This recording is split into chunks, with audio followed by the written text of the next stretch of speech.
Hello, friends, and welcome to Adventures in Pixie Land. My name's Amy, and I'm an ordained minister, and we're in Bible study. We're in the NIV, and we're starting a brand new book of the Bible today, and very, very much so, ironically for me, because I have a great-grandmother by this name, and she was in the Order of the Eastern Star, and it was her job in those meetings to read from the book of Ruth. And that is what we are starting today, the book of Ruth. Ruth, chapter 1. Naomi and Ruth. In the days when the judges ruled, that's C, or traditionally judged, there was a famine in the land. And a man from Bethlehem in Judah, together with his wife and 2 sons, went to live for a while in the country of Moab. The man's name was Elimelech, Elimelech. His wife's name, Naomi. And the names of his 2 sons were Mahlon, Mahlon, and Kilion, Kilion. They were Ephrathites from Bethlehem. Judah. Bethlehem, Judah. So, okay.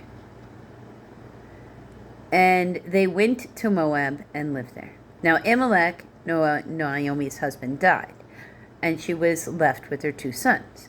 They married Moabite women, one named Orpah, Orpah, and the other Ruth. After they had lived there about 10 years, both Mahlon and Kilion also died. And Naomi was left without her 2 sons and her husband, which for her made her, it's dangerous. It was a dangerous position for her to be in the world. It's a dangerous position for her daughter-in-laws to be in as well. To not have a guy as a protector means any number of things could happen to you here. Remember, there's no police. There's none of any of those things. So, people could just do whatever they wanted to.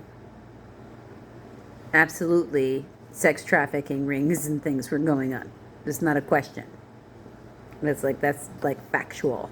When she heard in Moab that the Lord had come to the aid of his people by providing food for them, Naomi and her daughter-in-laws prepared to return home from there.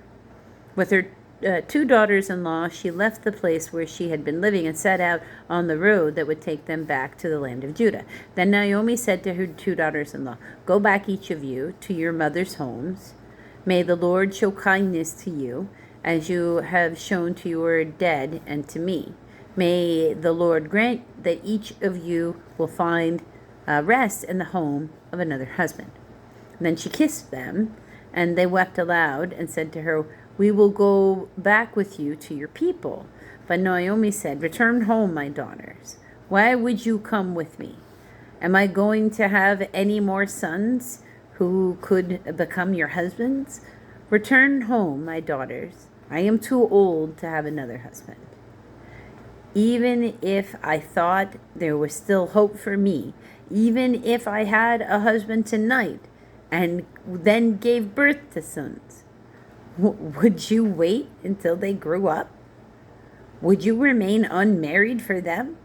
No, my daughters. It is more bitter for me than for you, because the Lord's hand has gone out against me. I'm in danger. You don't have to be. Go home to your people. I don't want to be responsible for what might happen to you on the road."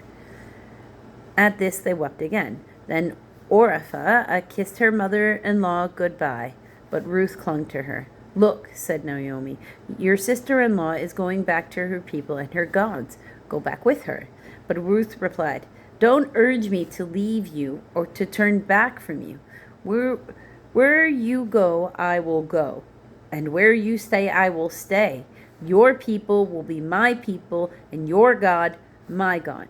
And where you die, I will die, and there I will be buried. May the Lord deal with me, be it ever so severely, if anything but death separates you and me." When Naomi realized that Ruth was determined to go with her, she stopped urging her. So the two women went on until they came to Bethlehem. Where they arrived in Bethlehem, the whole town was stirred because of them. The woman explained, "Can this be Naomi?" So all excited for a homecoming. Isn't that nice? "Don't call me Naomi." Naomi means pleasant. She told them, "Call me Mara," which means bitter, "because the Almighty," or Shaddai in the original translation, "has made my life very bitter. I went away full, but the Lord has brought me back empty. Why call me Naomi? The Lord has afflicted me," or has testified against me. "The Lord has brought misfortune upon me." So Naomi returned from Moab, accompanied by Ruth the Moabitess, her daughter-in-law, arriving in Bethlehem as the barley harvest was beginning. That is where our story will stop for today. If you want to find out what happens, and I do encourage you to come back and find out what happens, you're going to have to wait for the next video. So until tomorrow, friends.